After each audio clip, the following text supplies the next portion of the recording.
Saudações, senhores conservadores. Como é que vocês estão? Tranquilos? Hoje nós temos um ilustre convidado, tá certo? Que é um amigo de longa data e que me ajudou muito no começo da minha formação religiosa, na minha fé. E aí, Zé Luiz, tê-lo aqui, assim, é uma honra, tá bom? Espero que você goste do grupo e que se sinta acolhido entre nós, tá bom? Ok. Ok? Beleza. Ok. Hoje a gente vai mais uma reunião, a gente não está conseguindo mais juntar todo mundo por causa dos afazeres. Hoje, muitos problemas de internet, né, em toda a região do Espírito Santo, tá bom? Queria dizer a vocês, só para poder lembrar, a nossa amiga Cirlane, que é uma convidada, ela falou que vai entrar talvez depois, também chegou do trabalho. O Rodrigo talvez não vai conseguir, porque está no escritório ainda de advocacia dele.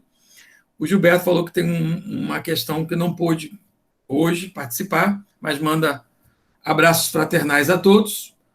O Anderson está sem internet, está tentando entrar com o 4G dele lá, ele falou que está complicado. E eu acho que é isso, né? Não tem mais ninguém não, né? Tá certo, eu acho que nosso grupo é pequeno, mas é um grupo muito bom, ok? Eu queria, antes de dar a oportunidade para começarmos as explanações, deixar que o Zé Luiz fizesse assim, uma pequena consideração de quem ele é, para o pessoal aqui poder te conhecer melhor, viu, Zé? Fala rapidinho aí.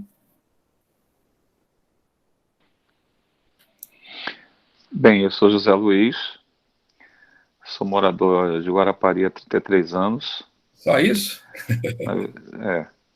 Já tenho um título um títulozinho aí como cidadão de Guarapari, né? Uma comenda, né? Uhum. E sou professor de matemática, física e química.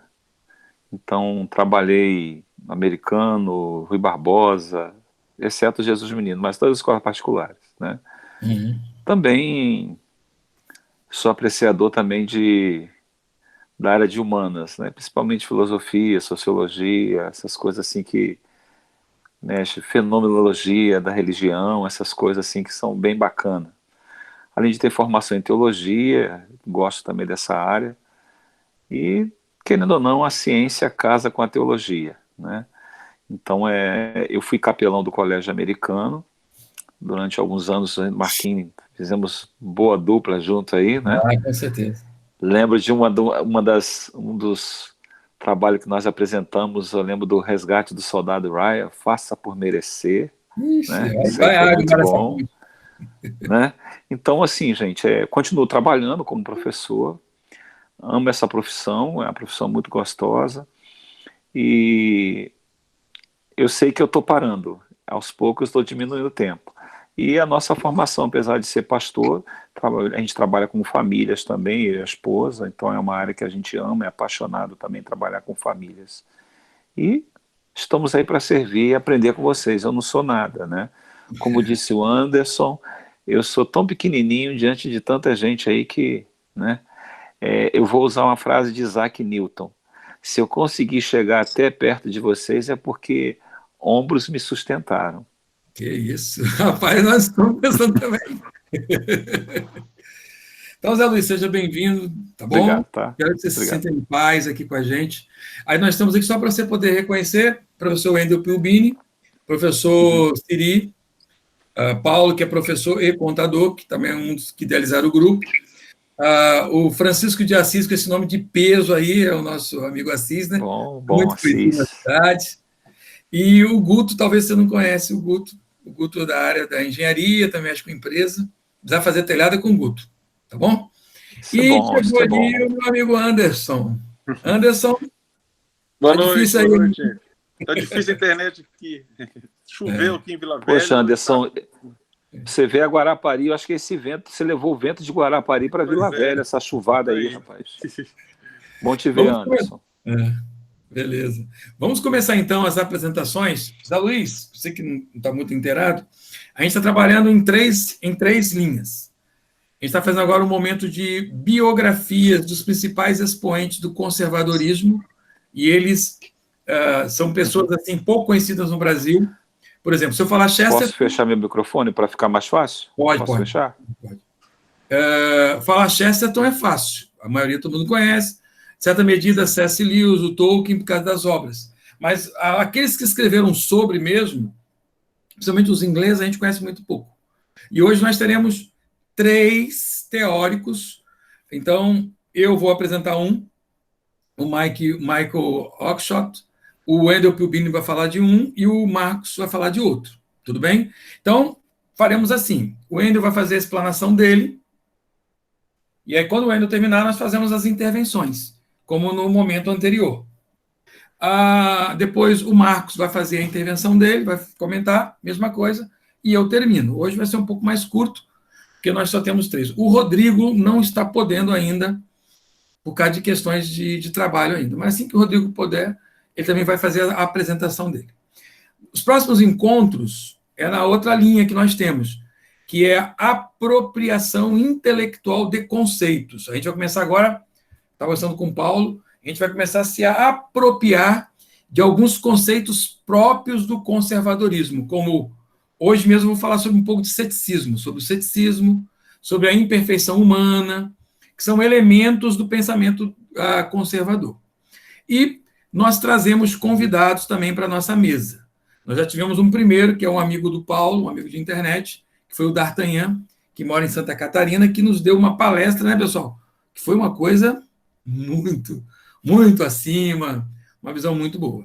Então, a gente está trabalhando em 3 linhas: biografias, apropriação de conceitos e conversas com alguns expoentes que algumas pessoas já conhecem mais o pensamento conservador.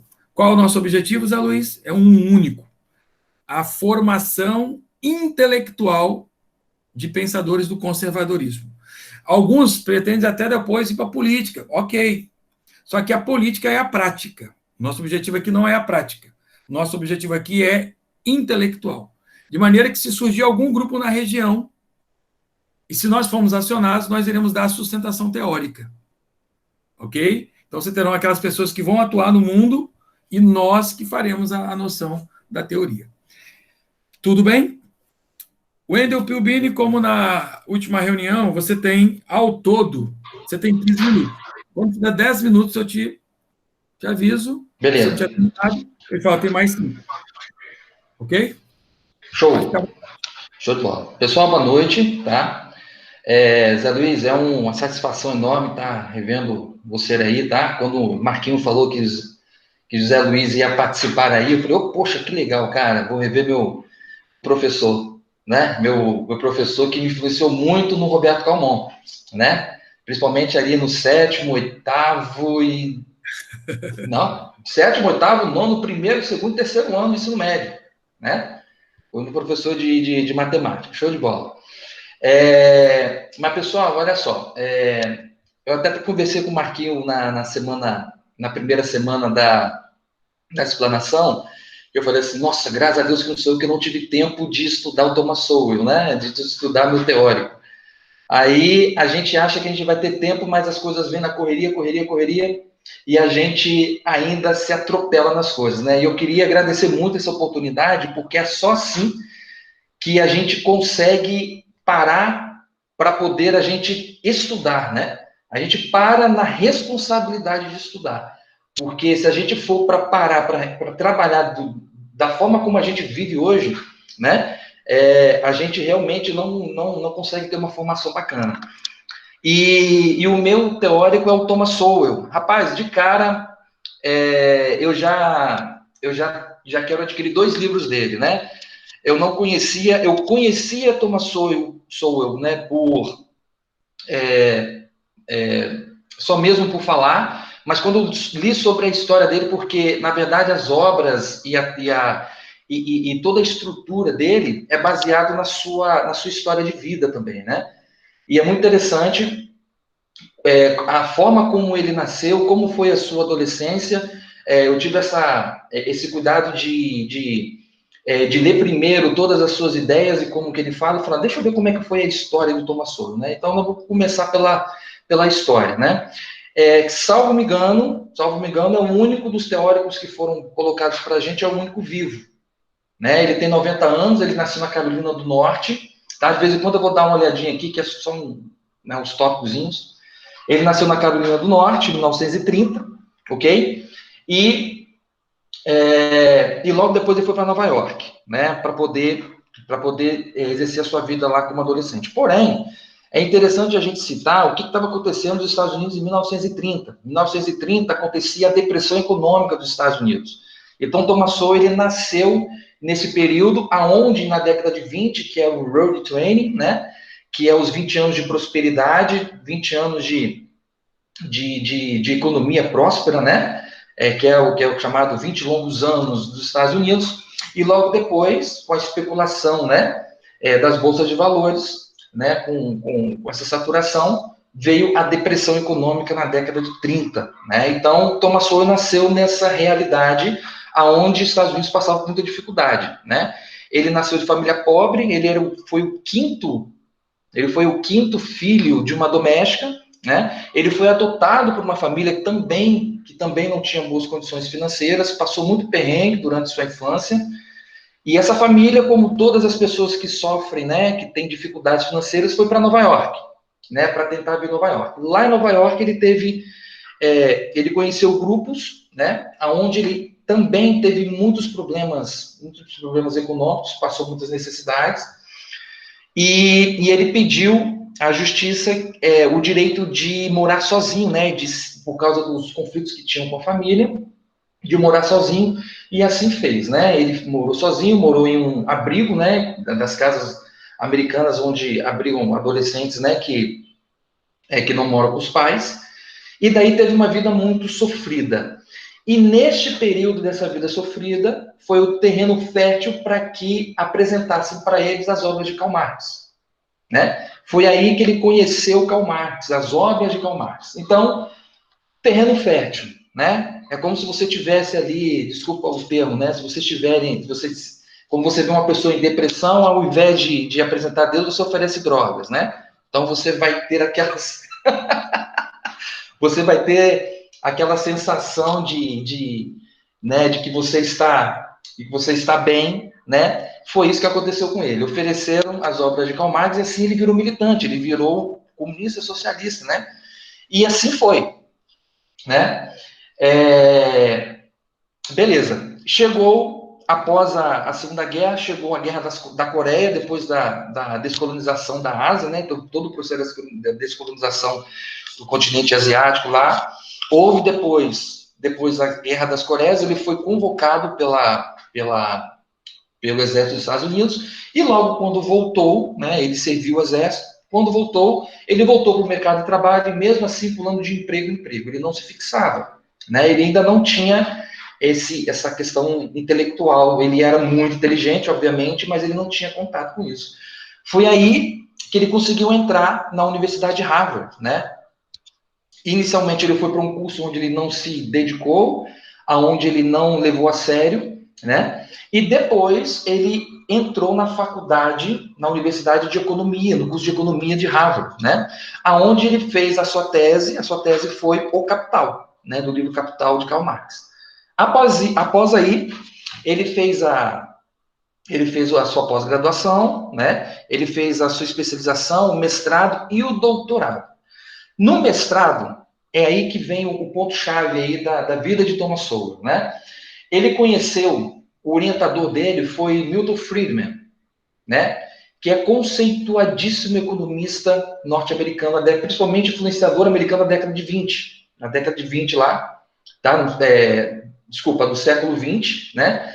Ele foi um grande influenciador da época e ele foi um orientador, tá, de Thomas Sowell no seu mestrado e doutorado. Foi aí que Thomas Sowell deu uma guinada na vida dele, que ele conheceu. Eu falo que o Milton Friedman foi um cara do contraponto, que a gente sempre comenta aqui, né? Poxa, nas escolas a gente aprende muitas coisas sobre teologia, né? Sobre teologias bem de esquerda, bem disfarçadas, bem encobertas, mas houve o contraponto, e que contraponto, né? Foi o cara que ganhou o prêmio Nobel, né? Um dos maiores economistas, né, da economia do século XX, né? Então, foi aí que deu uma guinada em Thomas Sowell. E daí, o Thomas Sowell, ele começou a escrever, né? A escrever bastante, e começou a sua vida, tá, de conservador, a sua vida liberal, né? e a sua vida de escritor. Hoje, Thomas Sowell, ele é escritor, né? Ele é filósofo, tá? Ele é filósofo político, tá? E um dos maiores conceituados cientistas sociais, ok? Esse é o Thomas Sowell, tá? Foi daí que começou, né, todo o processo da vida dele acadêmica, que deu a ele todo esse know-how do qual a gente conversa aqui, ok? O que as obras dele falam? Qual é a essência das obras dele, né? O que ele faz? Ele bate de frente no pensamento seguinte, que a identidade racial, ela determina a sua ideologia política. Ele bate muito de frente contra as cotas negras, né? O Thomas Sowell, ele é negro, ok? Ele bate muito na questão do vitimismo, ele bate muito de frente com as percepções do que o papel da opressão e da discriminação, tá? Ele bate de frente disso em relação à limitação, tá, de sucesso de alguns grupos sociais, né? Ele coloca como uma vitimização de opressão, uma vitimização, né, de discriminação em relação à limitação de grupos sociais, que ele valoriza a questão, olha, se você quer ser bem-sucedido, se sua intenção é ser bem-sucedida, tá? Isso só é válido, só é possível por causa do seu livre esforço, do seu próprio esforço, tá? E das combinações, obviamente, né, de vários fatores. E essas pessoas que se vitimizam, né, eles passeiam pela questão da combinação histórica deles, né? Combinação histórica da economia. Então, ele bate muito de frente sobre esse tipo de situação, em que a ideologia, entre aspas, a identificação racial, ela determina o seu, por exemplo, seu nível econômico e a sua identidade política, né? Ele bate muito de frente disso, ok? Ok. E alguns artigos que eu li, é muito interessante, alguns artigos que eu li, fala sobre um livro que ele escreveu que deu a primeira visibilidade dele, né? O livro, ele se chama, deixa eu ler o livro aqui, que está aqui embaixo, Economia Básica, um guia de economia voltado para o senso comum. Ele ensina economia de forma simples, de forma leve, de forma contextualizada, tá? Tanto na esfera local, regional e global. Esse livro, ele fala sobre como ele ensina a economia baseado no nosso dia a dia, baseado em nosso cotidiano e baseado no que está acontecendo no mundo, ok? Então, isso deu uma visibilidade muito importante para ele. Além de outros livros, né, que Os Intelectuais e a Sociedade, né, Ação Afirmativa ao Redor do Mundo, Conflitos de Visões, Os Intelectuais e Sociedade. Todas as obras dele batem muito da forma como a questão racial e cultural é polarizada. Ele bate muito de frente com isso, tá? E isso, tá? O Thomas Sowell, ele ganhou uma projeção internacional, tá? Aqui a gente não conhecia muito, eu estava vendo até uns twitters aqui sobre algumas pessoas da linha conservadora, políticos, né? E encontrei até alguns aqui, que depois eu vou ler algumas menções aqui, tá? Então ele faz isso, tá? Ele expõe de como. Eu vou até ler uma frase aqui que eu achei muito interessante, que eu coloquei aqui. Ele fala assim: os fatos que ele expõe em muitas das suas publicações mostram como a política pública, baseada em falsas suposições, frequentemente se mostram prejudiciais às mesmas pessoas, tá, que pretendiam ajudar. Ou seja, essas pessoas que promove essa ideologia que ele bate de frente, né, que essa ideologia de esquerda, como que isso prejudica o dia a dia das pessoas, como isso prejudica a economia. Então, todas as obras dele vai bater de frente com isso, tá? Vai falar sobre como que a forma como a ideologia política ela é pensada, tá? E como isso prejudica a economia, prejudica as instituições financeiras, como isso é implantado na sociedade e isso prejudica todo o nosso meio. Tá? Então, Thomas Sowell, ele vai falar muito sobre isso, ok? Beleza? Show. Recentemente, eu vou até ler aqui, Thomas Sowell, o que Thomas Sowell é hoje, né? O que ele representa hoje? Thomas Sowell, eu vou até ler aqui que são instituições, né? Onde ele é tutor, né? Onde ele é o membro sênior, né? Ele recebeu o prêmio Francis Bauer do American Enterprise Institute. Nossa, ele fala inglês pra caramba, né? American Enterprise Institute, atualmente é membro sênior de Hoover Institution, em Stanford, na Califórnia. Tá? E ele é considerado um dos maiores cientistas sociais da atualidade. E olha que interessante, eu pesquisando sobre Thomas Sowell, eu vi lá no estado de São Paulo, né? no jornal Estado de São Paulo, estudante de ciências políticas, né? Premiada, jogador de vôlei na Henkel, fala, né? Como possivelmente o maior intelectual em atividade no mundo é o Thomas Sowell, ok? Alguns pensamentos dele, né? Eu vi aqui um Twitter aqui de um candidato, eu vi que esse cara aqui é um candidato, mas só que ele tweetou que ele pegou em algumas fases assim, né? Em algumas frases ele tweetou aqui falando assim: Thomas Sowell e o Walter Block já explicaram. A destruição da família negra americana começou com os programas de assistência social de Lyndon Johnson, tá, nos anos 60. Então, ele bate muito de frente com essas questões de que cotas sociais não é a maior solução para o que eles vitimizam como vidas negras, o que eles vitimizam, né? E outro Twitter aqui bem bacana que eu vi aqui a família negra que sobreviveu a séculos de escravidão e discriminação começou a se desintegrar rapidamente com um programa de assistência esquerdista que subsidiava mães solteiras e transformou a ajuda do governo de um resgate de emergência para o modo de vida, né, normal.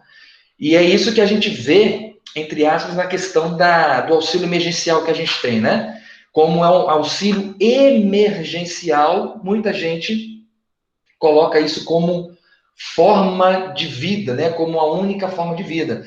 E que vai de frente com o pensamento que ele fez aqui, que eu até coloquei no grupo, né? Que ele fala assim, deixa eu ver aqui. Um dos tristes sinais de nossa época é que demonizamos aqueles que produzem, subsidiamos o que se recusam a produzir e canonizamos o que reclamam, né?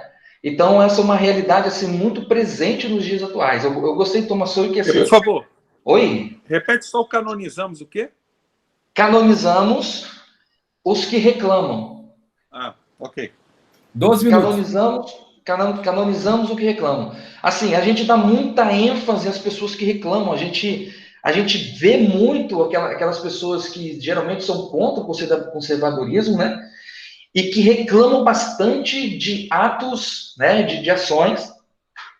E que a gente subsidia, né? Subsidiar, ou seja, alimentar as pessoas que não querem produzir e dar pouco valor àqueles que produzem, né? Esse é um pensamento de Thomas Sowell, né? Ele bate muito nessa tecla. E uma coisa interessante, assim, o socialismo em geral tem um fracasso tão evidente que somente um intelectual poderia ignorar ou fugir dele. Então eu vi dessa frase que ele falou, eu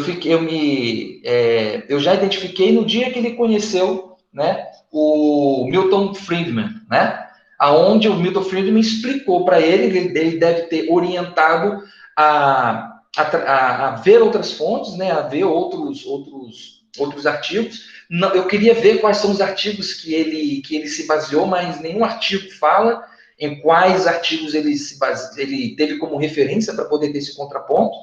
Mas o contraponto principal ali foi o de Milton Friedman, né, que foi o orientador dele no mestrado de Harvard, né, onde ele deu o contraponto que mudou a vida de Thomas Sowell. E hoje ele é um dos maiores intelectuais, cientistas sociais da atualidade, conservador, né, e que bate de frente de todas as ideias, né, socialistas que vem de Karl Marx, né. Então ele tem um álibi muito interessante, porque ele, inclusive, ele fez a sua faculdade baseado numa tese sobre Karl Marx, o Capital, né? Até então, até ali, ele era um marxista, né? Pelo que o artigo fala. E depois, com o mestrado, com a orientação, né? Oi, pode falar, Marquinhos. 1 minuto para você. 1 minuto? Beleza. Então, rapaz, já passou 15 minutos, Marquinhos? Tá bom, tá bom. Então, essas são as ideias deles, né? Eu separei até algumas ideias, algumas frases bem bacanas aqui. Me instigou muito a estudar mais Thomas Sowell por ele ser, né, um intelectual da atualidade. Então, ele é muito atual, né? Então, ele está sempre trabalhando as questões atuais, né? Não que os outros, obviamente, né, não tenham, mas com certeza ele tem base nos outros conservadores, mas essas são as ideias de Thomas Sowell, tá? Então, obrigado, espero ter colaborado aí, foi uma biografia assim, bem compacta, mas tem muita coisa do Thomas Sowell para falar, né? Mas é isso aí, pessoal. Show. 15 minutos em cima da hora, muito bom, obrigado, Wendel. Vamos agora fazer um momento de considerações. Quem gostaria de fazer a primeira consideração do que ouviu?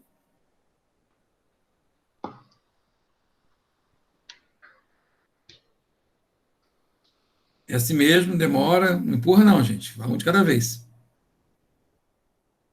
Eu já tinha ouvido falar do Thomas Sowell, na verdade, por internet, e mesmo pela Ana Paula Renkel, que ela também é comentarista da Jovem Pan, Pingo nos Is, etc. e tal. De vez em quando ela fala, esse movimento que tem nos Estados Unidos agora do Vidas Negras Importam, então ela recorre muito a ele para poder dizer, quem conhece sabe que quem está por trás do movimento é o pensamento marxista mesmo, Exatamente. Que quer jogar os Estados Unidos num caos e, a partir do caos, tentar retomar o poder. Porém, o Partido Democrata percebeu que não vai rolar. Isso trouxe um sentimento à comunidade americana, não sei se você leu isso, Wendel, de mais apego ainda às medidas do Trump do que estava antes, porque eles estão incendiando em geral. E olha que interessante, é o que está acontecendo aqui, né? É mais ou menos o que está acontecendo aqui, né? Bem menos. Bem menos, mas... Ok, então, é isso aí. O Sowell traz uma contribuição muito grande para a comunidade negra americana, mas também no sentido de para com esse assistencialismo. Uma outra coisa que é denunciada nos Estados Unidos é que muitos americanos fazem sucesso por causa do esporte e da música. Só que isso não é relevância do ponto de vista daquela coisa da sociedade americana, da produção, que é o empreendedorismo, etc. e tal. É claro que... Assim. E tem um dado só, é um dado mais objetivo, não sei se vocês já ouviram falar, se porventura os 15%, de 13% a 15% da sociedade americana, que é de negro, eles fossem separados de um país separado, eles estariam entre os 10 países mais ricos do mundo, para mostrar como a comunidade negra americana ela é bem de vida, ao contrário das notícias que chegam no Brasil. Então, tudo que é falado aqui já é por uma vertente de uma imprensa de esquerda. Tudo bem que o nosso assunto não é mais essa coisa prática, mas o Sowell é muito importante no pensar sobre essas coisas. Exatamente. Show. Outro que gostaria de contribuir?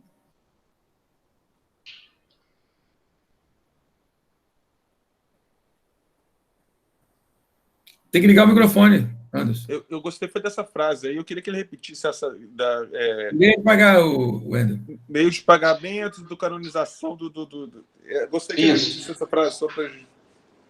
Um dos tristes sinais de nossa época é que demonizamos aqueles que produzem, subsidiamos o que se recusam a produzir e canonizamos os que reclamam.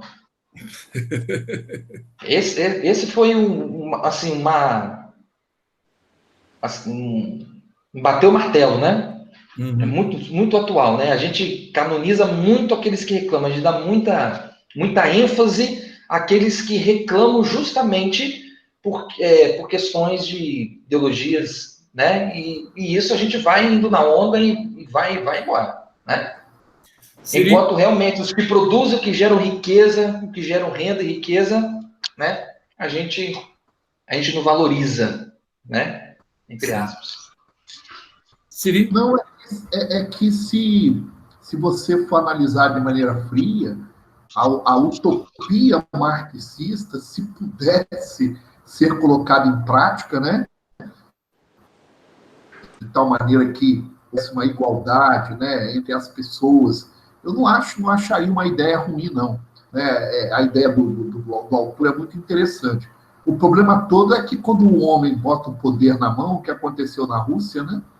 Ele faz a cabeça dele e resolve tiranizar o outro, né? Mas se você analisar bem o pensamento marxista, ele é interessante no sentido até humanitário, né? Até humanitário. Mas eu tava... na verdade, se você parar para avaliar, esse é um ponto central de tudo aquilo que a gente discute e defende, né? Essa, de certa forma, criminalização, ou essa condenação, por exemplo, no que nós temos no Brasil, do empresário, tá? Porque eu trabalho na área contábil há mais de 20 e poucos anos, tá? As coisas, obviamente, elas têm melhorado, porém, eu vejo que os órgãos públicos de fiscalização, prefeitura, estado, federal, eles chegam dentro da empresa como se eles estivessem fazendo uma visita a um criminoso. Você está entendendo? Evidente que isso, com o passar do tempo, muito lentamente tem melhorado. Mas o indivíduo, ele vou dar um exemplo, abre um restaurante. Junto do restaurante eu tenho clientes que vamos colocar 10 funcionários. 10 funcionários que têm um salário baseado numa convenção coletiva de trabalho, certo? Que recebem adiantado e não atrasado, com recolhimento de fundo de garantia, com recolhimento de FGTS, com tudo o que a legislação trabalhista oferece ao funcionário, e que vou dizer uma coisa, tá? Não é mole, não, porque o Estado leva grande parte do que o empresário produz, e a legislação trabalhista no Brasil, ela é muito cruel, tá? Ela é muito cruel. Às vezes eu vejo pessoas falando a respeito de uma situação e outra, né? Aquela demonização do empresário, né? Eu falo simplesmente o seguinte, amigo, faz o seguinte, abre uma pastelaria, coisa simples, contrata 2 funcionários, 2, não, contrata 1, funciona um ano, paga aluguel, paga encargos, paga tudo que o seu funcionário tem de direito, aqui eu não estou questionando o que ele tem de direito, mas eu estou falando, paga tudo, depois a gente conversa, tá? E não é só o que a gente chama de obrigação principal, que é pagar o imposto. São as obrigações que a gente chama de acessória, que chegam a ser, assim, ridículas, entendeu? Então, o empresário, ele é demonizado, tá? Ele é demonizado. Agora, nem todas as pessoas, porque uma coisa que eu questiono muito é o seguinte, essa igualdade, as pessoas são diferentes. Tem pessoas que, naturalmente, elas são empreendedoras, tá? Tem pessoas que olham, eu tenho um cliente que ele olha para um cantinho assim e fala, aqui funcionaria bem isso. E tem outras pessoas, não estou aqui criticando, mas o perfil dela é de ser funcionário. Um bom funcionário. Oi, Marcos. Só um minuto, tá? Então, essa demonização. É porque você falou funcionário, eu lembrei de mim. Ah, entendi. Não, mas nada contra. Eu só digo que os papéis se inverteram muito, entendeu? Se inverteram muito. Como é que esse empregado vai levar o salário dele com dignidade para dentro da casa dele, não é isso? Que vai custear ou ajudar a custear parte das despesas de família. Se ele não tem alguém por trás porque o empresário, ele corre risco. Ele pega o dinheiro, vai lá, pega os seus 40, 50 mil reais numa caderneta de poupança e vai pagar aluguel, né? Vai arcar com risco, não é isso? Ninguém faz e criminaliza o outro lado. Então, a produção, ela é muito mal vista, conforme a fala do nosso amigo, que expôs sobre o Thomas Sowell, e acho que essa é uma realidade que nós precisamos mudar, mas ela só é mudada através de pequenos grupos como esse que nós estamos fazendo aqui, através de uma reflexão, né? Essas questões de cotas raciais, às vezes a posição pessoal da pessoa é contrária, mas ela tem toda uma coerção da sociedade, assim, se eu falar que eu sou contra, eu vou ser mal visto.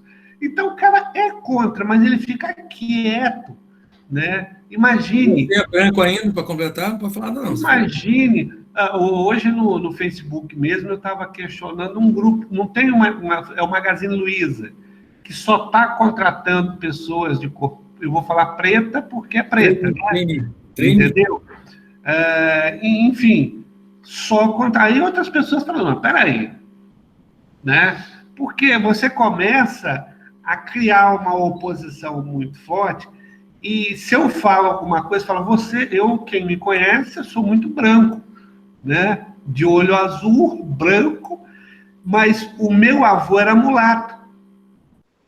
Né? Se eu disser que eu tenho primo de cor preta, primo direto de cor preta, mas você eu tenho, fazer o quê? Eu tenho, eu provo que eu tenho.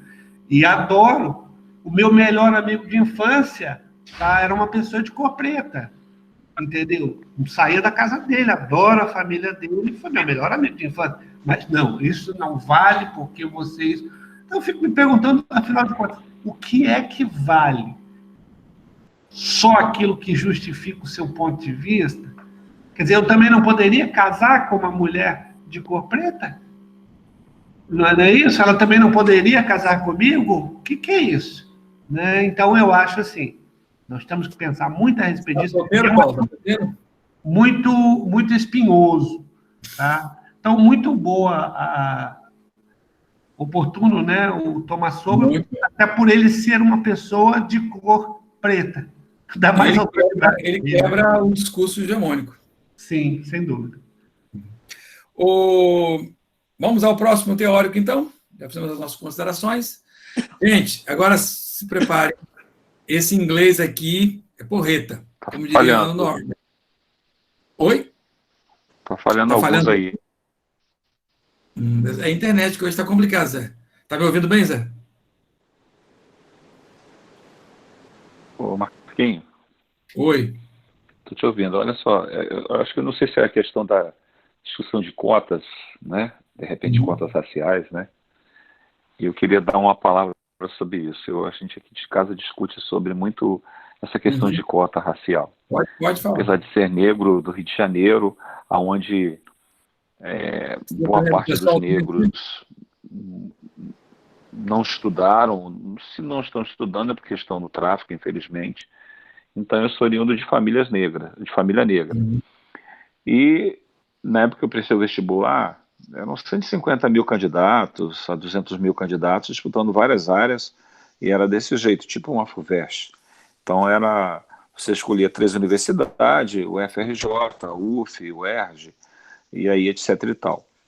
E aí essa questão eu sempre falo para meus alunos, eu não sou favorável, eu sou negro, mas eu não sou favorável a uma cota. Eu sou favorável ao ensino de qualidade para vocês. Esse negócio de adoçar a boca com algumas coisinhas, como está aí, citou o exemplo da Magazine Luiza usando o negro para trabalhar, né?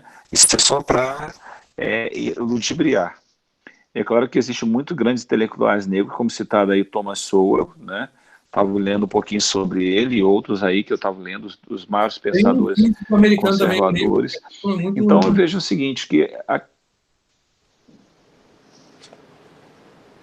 Travou, Zé. Oi? Eu falei que tem um físico americano também que é muito importante, é negro. Um físico americano. Que agora Meu, tá ok? Ok. É um astrofísico americano, eu sei quem é.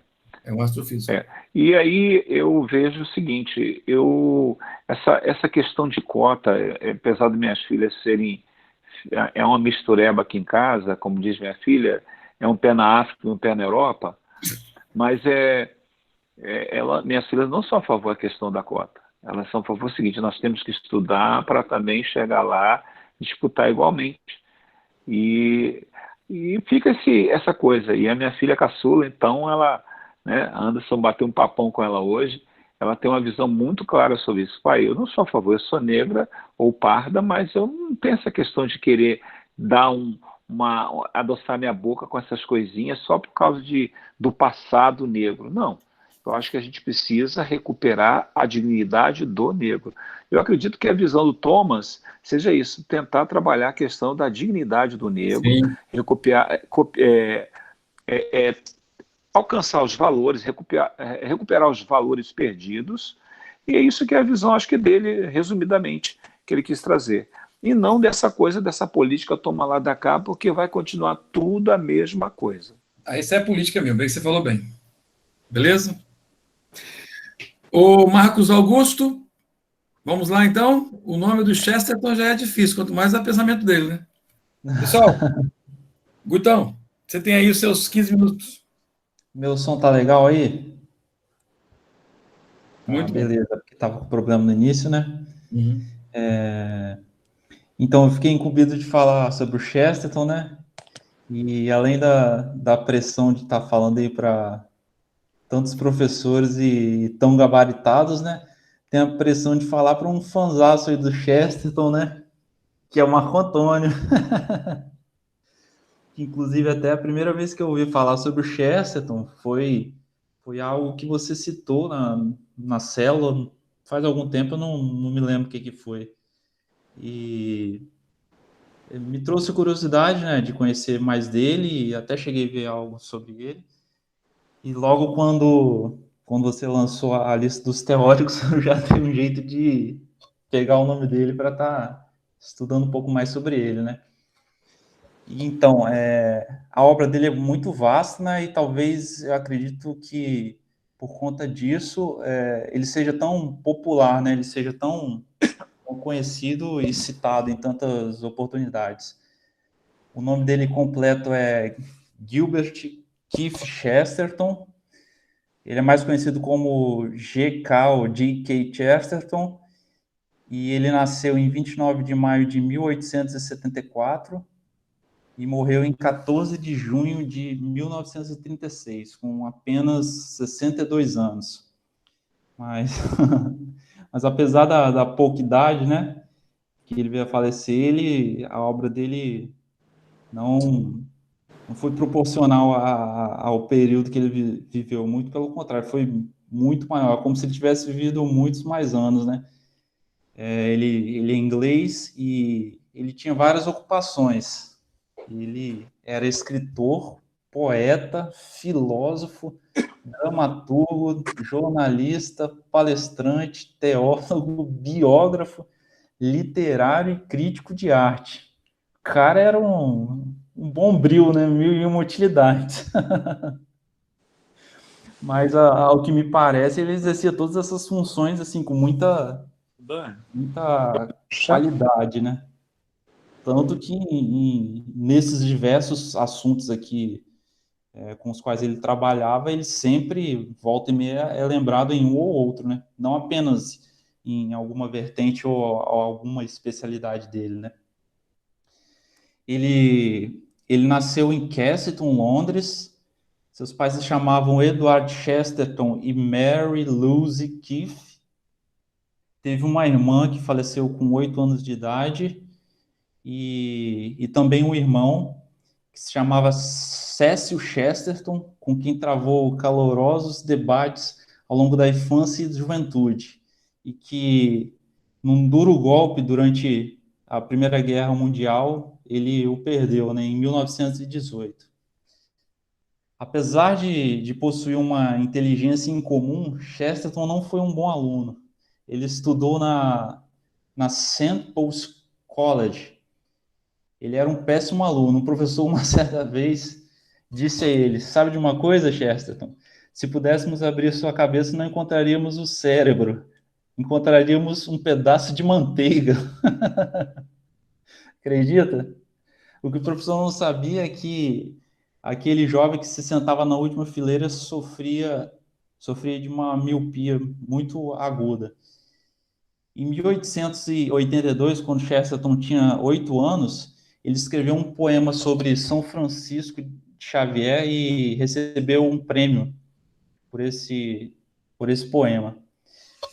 Ele sempre foi fortemente inclinado às letras, né? Aos 16 anos, junto com alguns colegas, ele criou um grupo para estudar e debater teoria. O grupo ficou conhecido como Junior Debating Club. Foi fundado em 1º de julho de 1890.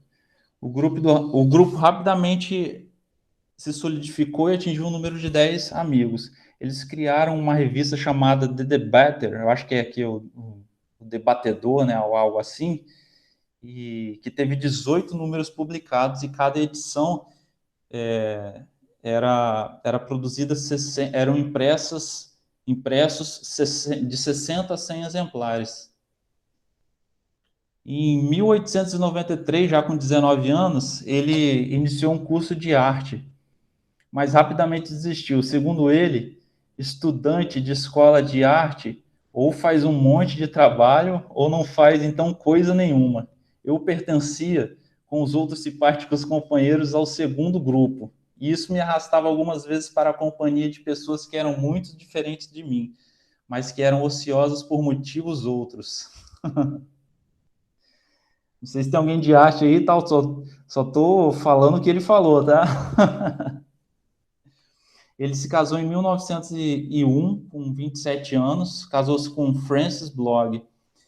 Eles não tiveram filhos. Ambas as famílias deles não viam o casamento com bons olhos, não pela pessoa do Chesterton, muito pelo contrário. Eles tinham estima e confiança, mas eles duvidavam que Chesterton conseguiria sustentar a família dele com os rendimentos que ele tinha com as atividades dele, né? Que até então não rendiam muita coisa, né? Falando sobre sua esposa, ele escreveu uma carta à sua mãe, onde se referiu a Frances dessa maneira. Ela é com certeza o tipo de mulher que lhe agrada, falando à mãe, né? Agradaria a mãe, que se pode chamar de, segundo creio, mulher das mulheres, com bom humor, pouca lógica e muita simpatia, e não está contaminada por nenhum excesso ofensivo de saúde física. Ele tinha consciência que o casamento cristão não é algo que nos é sugerido pelas condições sociais do nosso entorno, é algo que nos é sugerido por Deus. Palavras dele, isso. Ele começou sua carreira profissional aos 21 anos, em 1895, e ele conseguiu um emprego numa editora chamada Headway, que é até curioso, né, que significa caminho vermelho. Eu tentei achar alguma informação sobre essa editora, eu não consegui achar, ver se tinha algo a ver com comunismo na época, não sei, mas não achei informação sobre ela. E ele ficou pouco mais de um ano. Já em 1896, ele se mudou para a editora T. First Unning, alguma coisa assim, onde ele ficou até 1902, quando ele... Desculpa. É isso aí, ele ficou 1902. Durante esse período, ele também realizou seu primeiro trabalho jornalístico, como literário e artístico. Em 1902, o Daily News lhe deu uma coluna de opinião semanal, seguida em 1905 por uma coluna semanal no jornal ilustrado London News. E ele continuou a escrever para esse jornal pelos próximos 30 anos. No início, Chesterton mostrou um grande interesse e talento para a arte. Ele planejava se tornar um grande artista e sua escrita mostra uma visão que vestiu ideias abstratas em imagens concretas e memoráveis. Chesterton escreveu praticamente a respeito de tudo, em diversos gêneros literários, de poesias a livros que podem ser considerados tratados de filosofia e, sem exagero, carregados de teologia digna dos mais profundos teólogos católicos. Ele escreveu também contos policiais, ensaios, crítica literária, etc.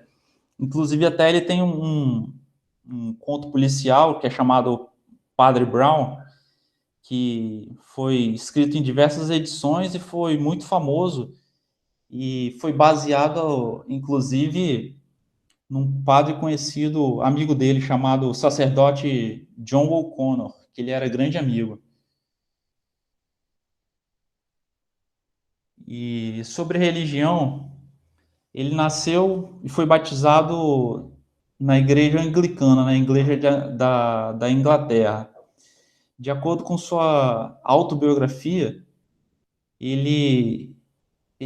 na sua autobiografia, ele conta um fato que aconteceu com ele quando ele teve a experiência com o oculto. Junto com seu irmão, Cécio, ele experimentou o tabuleiro Ouija. Não sei se vocês já ouviram falar, aquele tabuleiro que pergunta, tá aqui? Um negócio meio sinistro, assim. E ele disse, após essa experiência, ele disse que não tocaria num tabuleiro como aquele, nem com um pedaço de pau. Ele afirmou também que sua adolescência foi marcada pelo agnosticismo e também que aos 16 anos ele era um perfeito agnóstico. Apesar dele ter sido criado no anglicanismo, Chesterton está nas fileiras dos que se converteram ao catolicismo através do movimento anglo-católico. Converteu-se no ano de 1922. Apesar dele possuir ideias claramente católicas, sua conversão demorou por conta da sua esposa, que era anglicana, e temia a conversão do marido. Ela se converteu 4 anos depois, em 1926.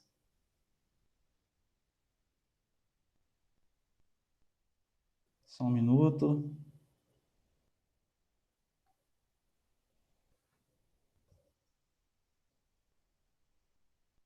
Meus rascunhos aqui eu acabei embolando na edição aqui. Desculpa aí, pessoal.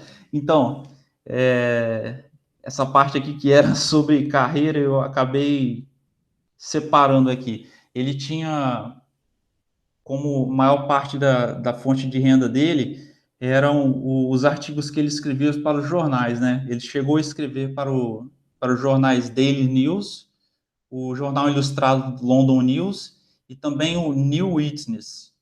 Em 1926, juntamente com seu irmão Cecil, ele fundou inclusive uma revista que se chamou D.K. Weekly, na qual Chesterton publicava artigos sobre distributismo. Uma revista com seu próprio nome, né? Uma certa responsabilidade, né? E em 1931, a BBC convidou Chesterton para dar uma série de palestras de rádio. Ele aceitou sem levar tanto a sério no início. Porém, desde 1932 até a sua morte, em 1936, ele entregou mais de 40 palestras no ano. As contribuições do Chesterton ao conservadorismo, baseando naquele roteiro que o Marcos tinha sugerido, assim, eu não consegui achar um ponto específico que a gente poderia determinar como a principal contribuição do Chesterton ao conservadorismo. Porém, eu acredito que, pelo pouco que eu pude pesquisar, que a maior contribuição dele, acredito que seja a vasta obra dele, né? Porque durante anos, diversos anos e em várias oportunidades, ele pôde expor o seu pensamento, o seu conhecimento através do trabalho dele, e assim está direcionando e baseando o estudo de diversas pessoas, né? tanto que sua obra perdura por longos anos e vai permanecer ainda por muitos anos, baseando e fortalecendo o estudo do conservadorismo no mundo, né? A obra dele é mundial, né? É o que, Marquinhos? 13 minutos. 13? Que isso, cara? Então, suas principais obras, como eu já falei, eu acho que 2 ou 3 vezes, né? Ele teve muitas e muitas obras, né? Dentre biografias, contos, mas aqui a gente pode ver, estudando a obra dele, é que as principais e que são sempre citadas são Hereges, de 1905, Ortodoxia, de 1908, e O Homem Eterno, de 1925. essa tem que ler, vou metendo aqui. Eu acho que forma tipo uma trilogia, né, Marquinhos? Você que é fã dele. A trilogia de Chesterton. Na verdade, ele vai pensar em Jesus. Jesus é o homem eterno. Mas... Sim. Legal. E citações famosas dele, eu trouxe 3 aqui para a gente refletir, e por aqui eu encerro minha breve e humilde apresentação. Muito boa. Então, a primeira frase, aliás, o primeiro pensamento é o seguinte: todo mundo moderno está dividido entre conservadores e progressistas. O papel dos progressistas é continuar cometendo erros. O papel dos conservadores é evitar que os erros sejam corrigidos. Mesmo quando o revolucionário se arrependesse da revolução, o tradicionalista já a estaria defendendo como parte de sua tradição. Portanto, temos 2 grandes tipos de pessoas: a avançada, que se precipita para a ruína, e a retrospectiva, que aprecia as ruínas. Qual somos nós? Outra citação dele é: a propriedade é tão somente a arte da democracia. Significa que todo homem deveria ter algo para moldar a sua própria imagem, assim como ele foi moldado à imagem do céu. Contudo, como ele não é Deus, mas apenas uma imagem esculpida dele, sua expressão pessoal deve dar-se dentre os certos limites, a rigor dentro de limites severos e até mesmo estreitos. E imparcialidade é um nome pomposo para indiferença, que é um nome elegante para ignorância.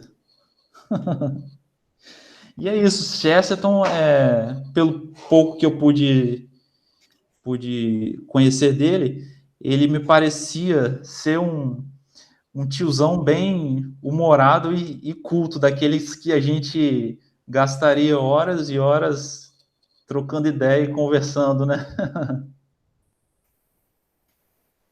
Beleza? Beleza. Obrigado, Guto. Vou fazer uma contribuição aqui do Chesterton. O homem sempre se perdeu. É um vagabundo desde o Éden. Ele é o que nós chamamos de frasista. Além de tudo que ele escreveu, eu falei até com o Guto, a gente estava conversando ontem, o Chesterton, vocês têm que conhecer um pouco, começa pelas frases, você vai ficar encantado. Eu tenho aqui, né, meus livrinhos de frases, que eu tenho um monte de livrinho de frases, eu tenho muito. Quando você escolhe uma coisa, você rejeita tudo mais. E a que eu mais gosto tem a ver com a gente aqui, mas que eu mais gosto, deixa eu ver se eu acho aqui, que ele fala sobre o casamento, que eu acho que o Guto já deve ter lido ela também, mas eu sei de cabeça. O casamento é um duelo mortal que nenhum homem honrado deveria desprezar. Só os homens honrados ficam no casamento. Entendeu? Ele fala, é um duelo mortal. Bem, considerações sobre Chesterton, quem gostaria?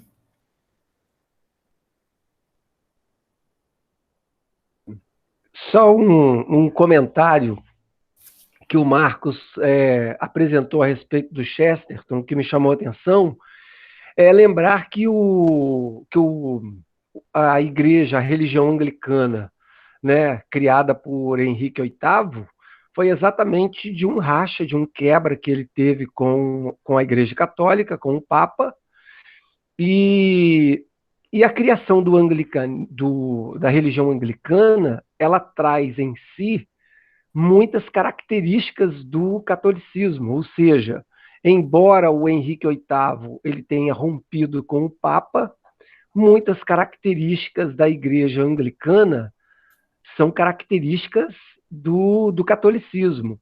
Então, chama atenção aí, na hora que você comentou, Marcos, da sua conversão ao catolicismo, é um pensamento que me veio em mente. É como se essa conversão dele ao catolicismo, de algum modo, fosse uma chegada ou um retorno às origens do próprio anglicanismo. É como se ele falasse, não, eu me encontro no catolicismo até porque as origens do próprio anglicanismo estão no catolicismo. Então, na hora que você comentou, me veio isso em mente, e é só para fazer um comentário a esse respeito, ok?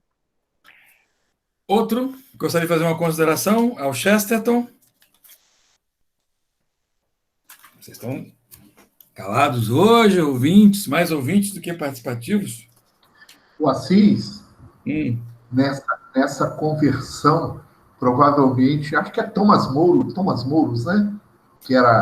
Que foi decapitado pelo Henrique VIII, que era contrário à separação dele de Catherine de Aragão e tal. E isso. Thomas More ele teve uma influência muito grande. Ele foi considerado o primeiro mártir inglês, né? E ele teve uma influência que ele deixou coisas escritas, Utopia, por exemplo. Então, eu imagino que Thomas More deve ter contribuído um pouco para a conversão do nosso querido autor, né? E logo no começo, quando ele escreve um poema sobre São Francisco de Sales, eu já imaginava como é que pode um anglicano falar do camarada, do jesuíta que levou a Igreja Católica para a Índia, que fundou a Igreja Católica. Então, agora, no final, as coisas se fecharam, né? Ele se converteu, agora eu passei a entender melhor. Tem sentido, é verdade. Eu não tinha pensado nisso também. Vocês sabem que, então, como vocês estão acompanhando, é comum aquele católico que não está na igreja acabar convertendo ao protestantismo. Só que está tendo uma onda agora ao contrário no Brasil, que é também a onda de conversão ao catolicismo. Tá certo? Parece estranho falar isso, mas principalmente de estudante do conservadorismo. Porque eu sou protestante há muitos anos. O Anderson, por exemplo, é nascido e criado no protestantismo, que o pai dele é pastor evangélico. O progressismo invadiu demais as fileiras do protestantismo no Brasil. Entendeu? E aí isso causou... também. Hein?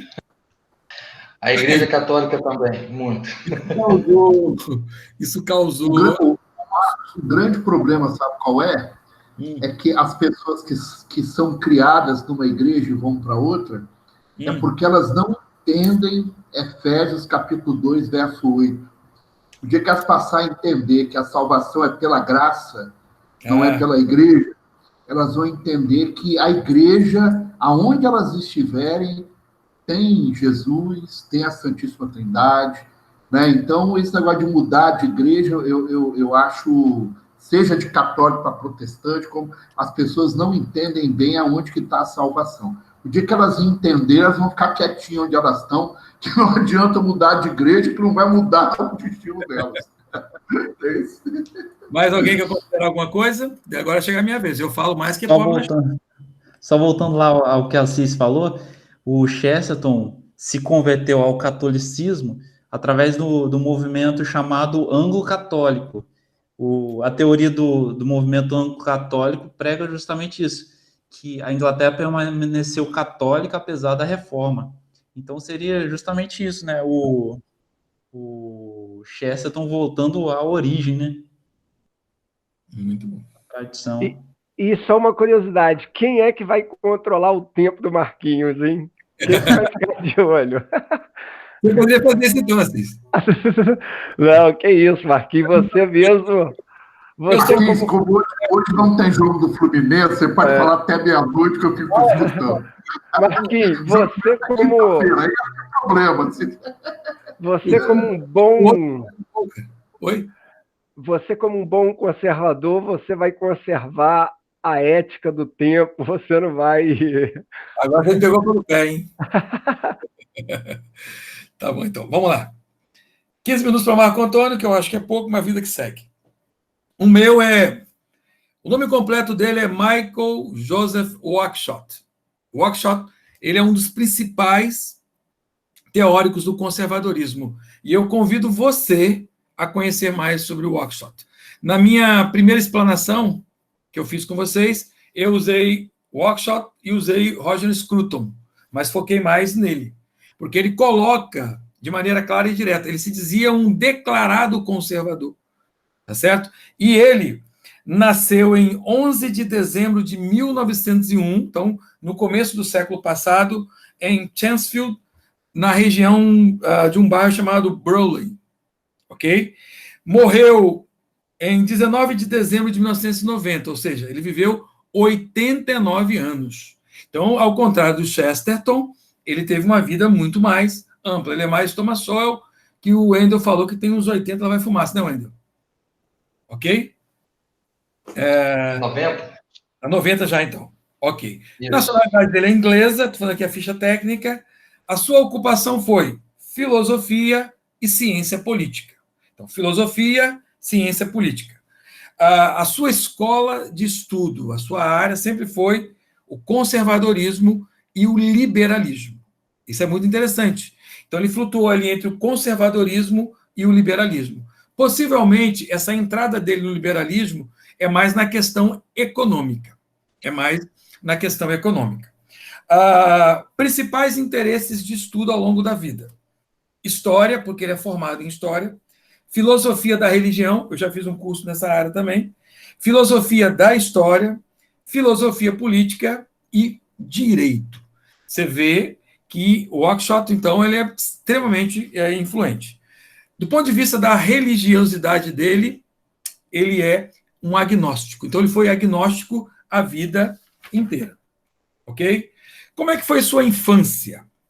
O Oakeshott, ele é filho de pais franceses que residiam na Inglaterra. A sua mãe, chamada de Maud, ou Elicar, o apelido dela, e o seu pai, Joseph Francis Oakeshott.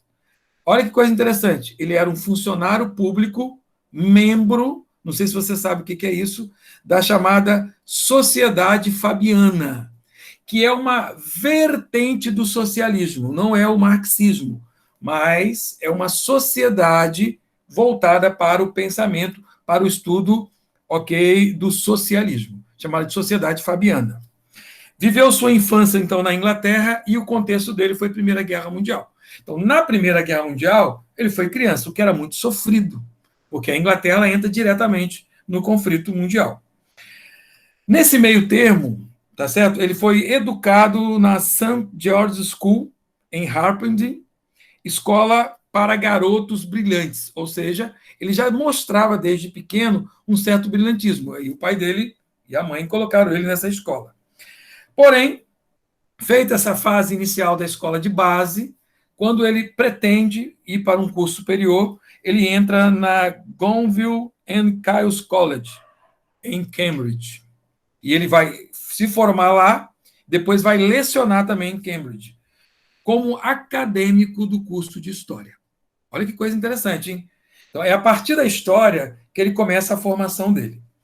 A sua juventude e logo entrada na vida adulta se deu no curso dele, então nos anos 20, já tinha terminado a guerra, ele estava fazendo história, e depois ele caminhou para mestrado e doutorado, eu não tenho informação, parece-me que também nessas áreas aí da história. Nesse período, ele foi influenciado por duas pessoas importantes. Um filósofo chamado Herbert Butterfield, que deve ser conhecido na Inglaterra, e um historiador medievalista chamado Zachary Brooke.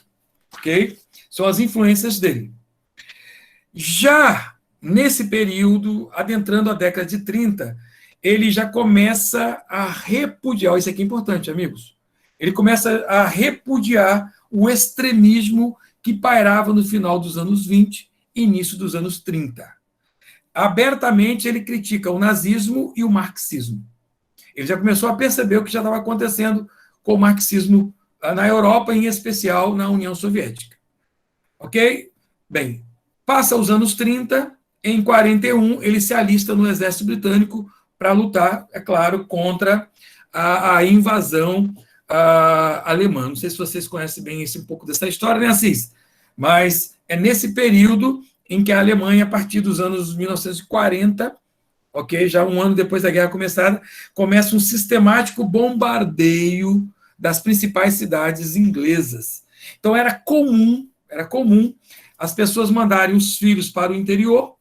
É tanto que o Lewis, quando ele escreve Crônicas de Nárnia, tá certo? Ele já escreve para divertir os sobrinhos que estavam no local do interior. Daí ele escreve Crônicas de Nárnia. Mas o Oxford foi para o conflito. Ou seja, todos os homens naquela época tiveram que pegar em armas para defender, e vale um destaque, ok? Enquanto o liberal Neville Chamberlain era primeiro-ministro inglês, a Inglaterra só retrocedia. Mas a partir de 1940, quando o grande conservador Churchill assume, ele começa a mudar o jogo, tá certo? E a Inglaterra muda completamente com a liderança de um conservador que entende. Olha, isso é importante, amigos. Quando o mal ele se levanta, os homens bons não podem se calar, nem diplomaticamente. Chega um dado momento em que você vai ter que defender. E no pensamento conservador, falando um pouquinho sobre o militar, sobre o homem de armas, olha que coisa interessante, no pensamento conservador. O conservadorismo entende todo homem que pega em armas para defender a nação e sua família, porque atrás dele estão as pessoas que ele ama. Isso é diferente, tá certo? Essa coragem que é própria do conservador é diferente dessa intelectualidade covarde que está sendo ventilada nos dias atuais. Nós sabemos que em algum momento nós nos colocaremos à frente para proteger quem nós amamos. E as pessoas, que são as pessoas que nós amamos, elas sabem que o nosso sacrifício tem a ver com a vida deles. Só fazendo esse comentário aqui muito interessante. Bem, termina a Grande Guerra, a Segunda Grande Guerra, ele volta para Cambridge, porém, 2 anos depois, ele recebe um convite, nada mais, nada menos do que Oxford. Você vê que a gente só fala de nego aqui que é potência. Um escreve não sei para onde, o outro faz doutorado com não sei quem, esse dá aula em Cambridge, depois vai para Oxford. O negócio aqui, Siri, não é moleza, não. O negócio aqui é gigante. Ok? Bem, e ele continuou professor até 1969, quando se aposenta pela chamada Escola de Economia de Oxford. Ok? Um detalhe. Nesse meio termo, ele vai recusar uma indicação para a Ordem dos Companheiros de Honra da Coroa, que foi indicada por Margaret Thatcher, a Dama de Ferro. Ele recusa, não sei porquê, mas ele não quis receber a honraria. Outro detalhe interessante, nessa parte aqui eu acho que ele deu uma escorregada no conservadorismo, ele casou 3 vezes. Em 38, ele se divorciou da Joyce, sua primeira esposa, depois aí casou com uma jovem chamada Catherine Alice Burton, separou em 55. E aí casou com uma mais jovem ainda, em 1965. Seria cara que não é moleza, não. É uma jovem artista. Ele gosta da novinha. Ele gosta da novinha. Mas ele continua conservador, né? Jacó. É isso. E aí eu separei também, para finalizar meus 7 minutos finais, um pouco da filosofia do Oxford. E nós vamos mexer muito com ele daqui para frente. Bem, demonstrou estruturalmente no seu pensamento a importância da tradição e do ceticismo, ok? Parece uma contradição, olha. O valor da tradição e do ceticismo. Deixa eu me lembrar que eu falei com vocês num momento anterior. Como é que funciona o ceticismo do Oxford? Ele diz que a razão ela é importante, mas ela não é determinante. Nós vamos entender depois, lendo um pouco de Aristóteles, que o racionalismo ele tem um problema muito grave, que é o problema da premissa. Uma coisa que o professor Olavo de Carvalho ensina nos seus cursos é a ideia de onde você arranca a premissa. Deixa-me fazer uma comparação. Quando Colombo pensou em atravessar o oceano para chegar nas Índias, o Mar Tenebroso, ele fez todos os cálculos de forma correta. Você pega a matemática dele e ver de onde ele tirou as premissas dos cálculos dele, estavam corretas. No meio do caminho, ele percebeu que ele estava perdido. Por quê? Porque as premissas matemáticas que ele usou em tamanho de terra da época, tudo que eles calculavam estava tudo errado. Fazer o cálculo estava correto. A premissa estava errada. Em outras palavras, você vai chegar num denominador errado. É isso que o Oakeshott está falando, em certa medida. E ele tem um certo ceticismo com o racionalismo. Ele vai dizer que o racionalismo, tá certo? Tem uma obra toda sobre isso. Ele vai dizer que em algum momento o racionalismo ele pode tirar do ser humano a prudência, o rigor da tradição, do hábito. Então, ele tem um problema. E ele é cético também no sentido de que o futuro, o escatom, que é o futuro do fim dos tempos, tá certo? Para os utópicos socialistas, é sempre um lugar perfeito. E ele diz que ele não troca o que ele já conhece por aquilo que ele não sabe o que vai acontecer. Ok? E ele faz uma crítica já na sua inicial filosofia a uma moderada aceitação que a Inglaterra, que alguns ingleses estavam tendo do socialismo pós-Segunda Guerra Mundial. Ele ficou meio reticente com isso. E aí ele se opôs a todo projeto de utopia. Todo e qualquer projeto, que ele chama de política de projetos. Ele diz assim, ó, usando uma metáfora, esses projetos, um navio que parte do nada para nenhum destino, com nenhuma direção apontada, que pode boiar, mas também que pode afundar. Ok? Você não tem certeza. Ele não leu, por exemplo, Theodor no Adorno, da Escola de Frankfurt. E quando perguntaram a Adorno, tá certo, da Escola de Frankfurt, o que era a utopia, ele dizia, a utopia é o inefável, é o incognoscível. A utopia, eu não sei o que é, eu só sei que é um lugar muito maravilhoso. Então, os próprios teóricos frankfurtianos, eles também não sabiam dizer o que era esse futuro vindouro. Aí o Oakeshott fala assim, eu não troco o que eu já tenho, o que eu já sei, por aquilo como se fosse uma grande aposta. Ok? É por isso que quem é professor aqui, já viu reunião de sindicato de professor, aquela frase do Raul Seixas, olha, sonho que se sonha sozinho é apenas sonho, sonho que se sonha junto é realidade. Não é. Isso é figura, é uma retórica, tá certo? Sonho que se sonha junto é realidade. Isso não é. Beleza? A Oakeshott e todos os conservadores não caiam nessa premissa.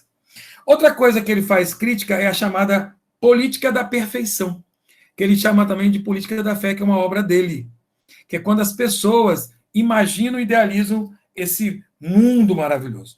O Oakeshott diz sobre esse racionalismo da perfeição.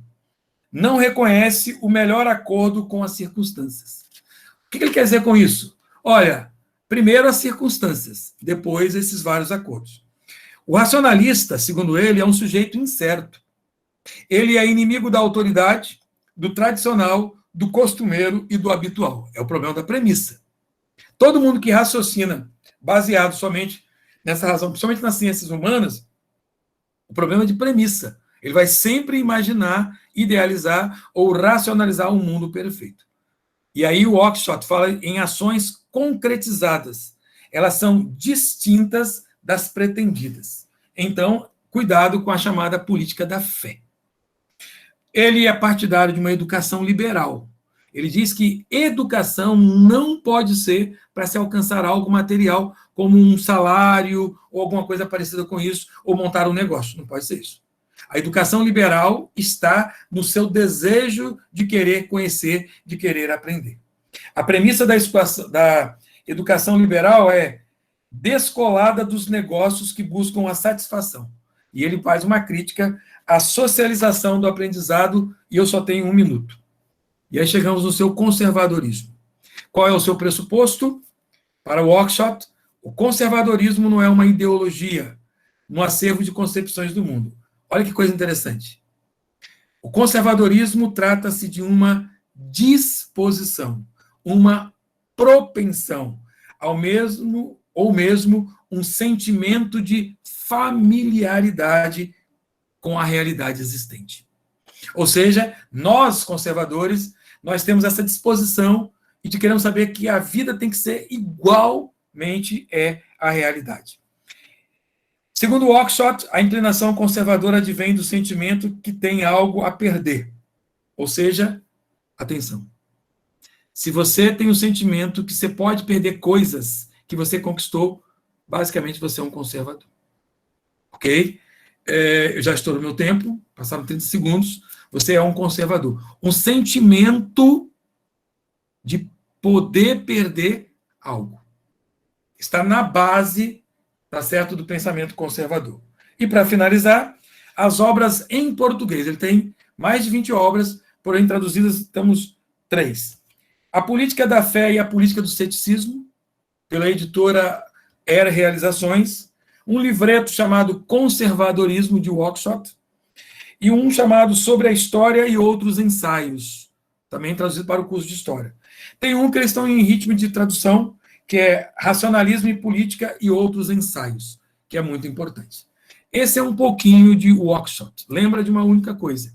É dele a metáfora do navio. Lembra que eu falei com vocês? A metáfora do barco? Naquela aula inicial? Onde o Oakeshott fala que um bom conservador está o tempo todo com um prumo a medir a profundidade do oceano. Tá certo? E um bom conservador, ele quer manter a embarcação navegando ou flutuando, para depois avançar para buscar outras aventuras. Mas primeiro, eu mantenho o barco em segurança. Pense nisso, e eu queria te falar algo. Cuide assim da sua casa, cuide assim da sua família. Crie na sua casa, sua família, esse ambiente conservador de muita paz e segurança. Aí depois você tenta outras coisas.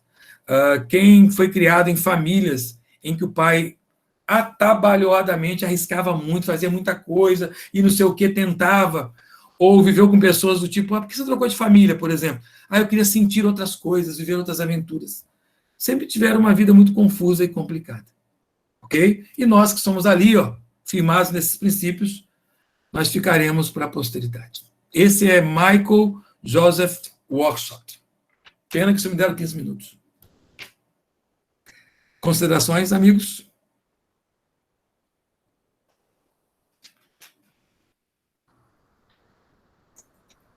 Ô Marcos, Fala, meu caro.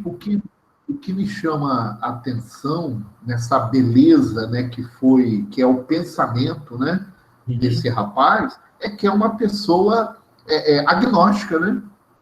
É impressionante, né? Isso. Você tem um pensamento totalmente coerente com o Evangelho e você é agnóstico. Como é que você explica isso? Como você explica isso, meu amigo? Na verdade, o pouco que eu consegui ler dele também, eu não consegui perceber. Tá certo? É porque ele é que vai dar ele vai dar o conceito do ceticismo para nós conservadores. Porque, Siri, lembra daquela frase de que todo conservador tem um diálogo com 3 pessoas? Com os que morreram, com os que estão aqui no presente e os que hão de nascer. Ok? Aqueles aventureiros da utopia nunca têm compromisso com quem passou, eles querem destruir quem passou, e não prestam atenção em quem está no futuro. Eles querem viver o presente aqui e agora. Tá certo? E esse ceticismo do Oakeshott é sobre essa questão da utopia. Ele não leva a fé nessa utopia. Por isso que na política da fé, ele faz a crítica a todo pensamento idealizante demais. Mas eu não sei se dizer para você por que também que ele foi agnóstico a vida inteira. Esse ponto exatamente. Esse ponto Mas é engraçado, nós que somos crentes, né? É impressionante como é que o Espírito Santo age em pessoas, né? Elas não sabem que é o Espírito Santo que está conduzindo a vida delas. Né? Elas não sabem coisas escritas, ensinam coisas belíssimas, né? Tem pensamento, mas não sabem o que está ali por trás, né? Porque isso que ele fala do idealismo em excesso é ruim. Né? A gente tem que andar com o pé no chão, não é isso? Sim. Então, nós criarmos um mundo muito idealizado, por exemplo, nós não podemos aceitar o sofrimento de braços cruzados, né?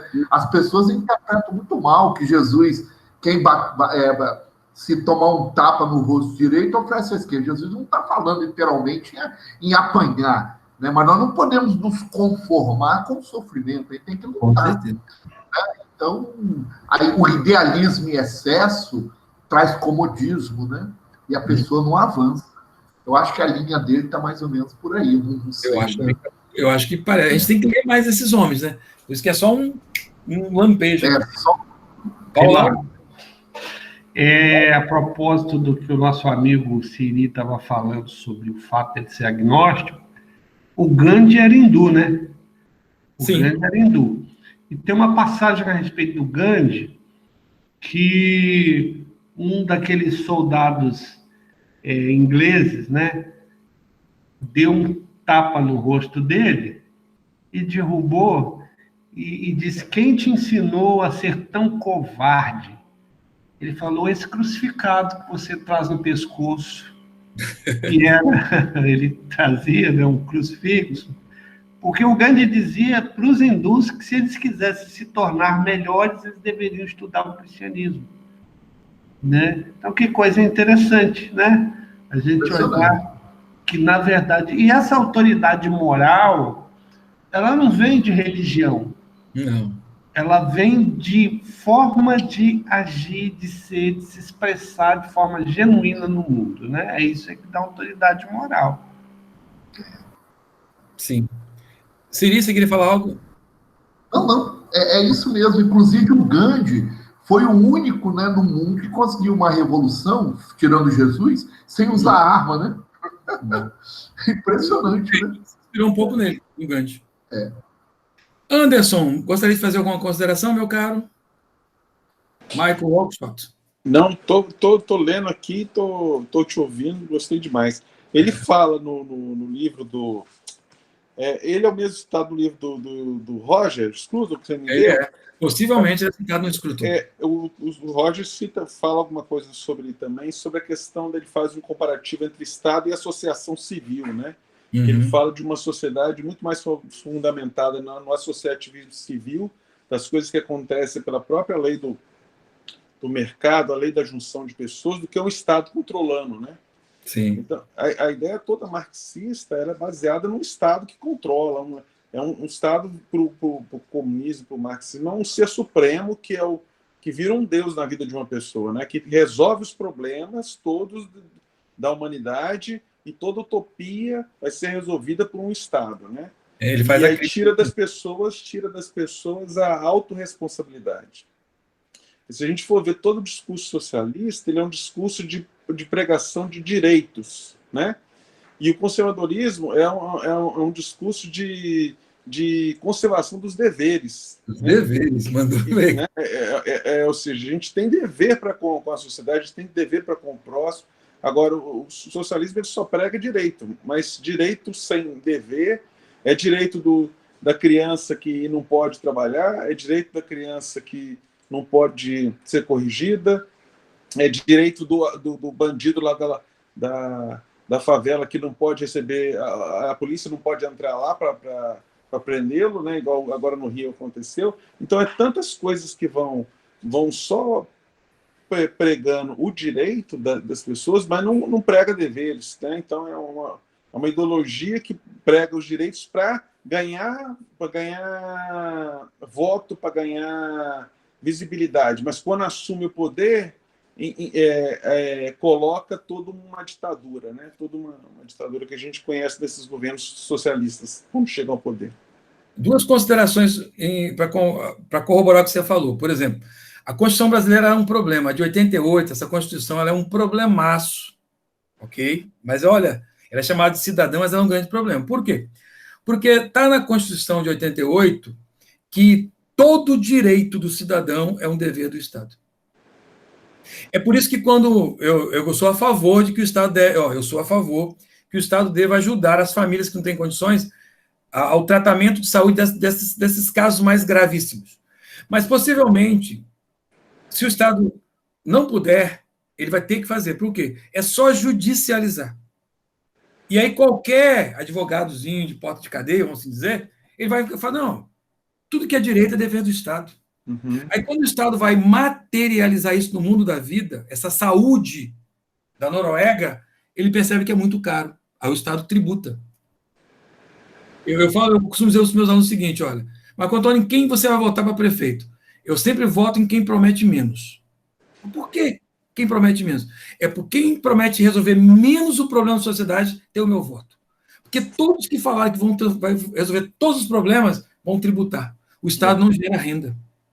Ele não, não existe almoço grátis, né, Marquinhos?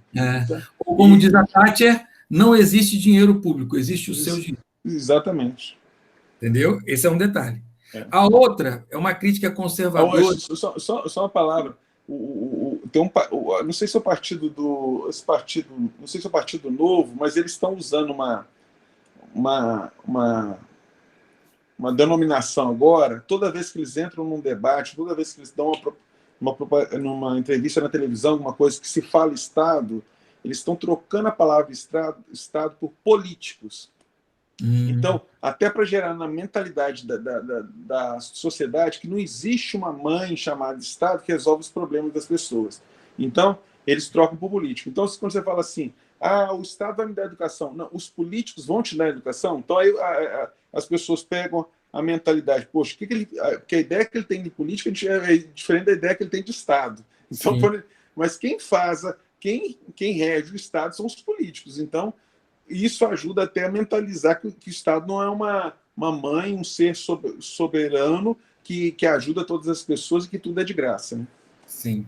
É por isso que os conservadores fazem uma crítica à Revolução Francesa, que ela é o marco de uma ideia.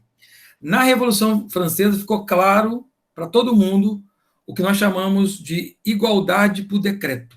Ou, de novo, igualdade por decreto. Então, eu pego o papel, eu pego a pena e escrevo assim, todos os ETs são iguais, ponto. Está decretado e sancionado que todos os ETs são iguais, ponto. Mesmo que não sejam. Porque quando você vai verificar isso no mundo da vida, não é assim que funciona. Sim. Isso é chamado de igualdade por decreto. Isso é uma crítica ferrenha que os liberais e os conservadores fazem aos progressistas. Porque é quando você pega o papel, você escreve ali no papel. Necessariamente, quando você vai colocar na vida, não encaixa na vida. Não funciona. Não funciona na vida. Nós que somos aqui da teologia também, nós sabemos que algumas teologias nossas não encaixam na vida. Ela é somente o que o Oakeshott vai chamar de retórica do racionalismo. Ele funciona no argumento, porque eu estou partindo de premissas. Mas ele não encaixa na vida. É criança. Na realidade.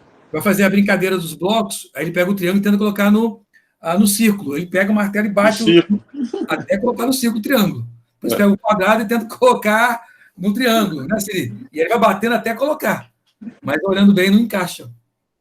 Porque há uma diferença entre o que eu penso e do que eu vivo. Os conservadores, que somos nós, que estamos conversando aqui agora, nós temos que sempre perceber tudo isso a partir da vida. A vida que existe. Entendeu? O primeiro exercício é a vida que existe. Por isso aquela piada que o Pondé conta, que é muito legal. Ele falava sempre assim, todas as vezes que um dos meus alunos da universidade, moleque com 18, 19 anos, fala que vai mudar o mundo, eu pergunto para ele, arrumou o seu quarto hoje? E a resposta é sempre não.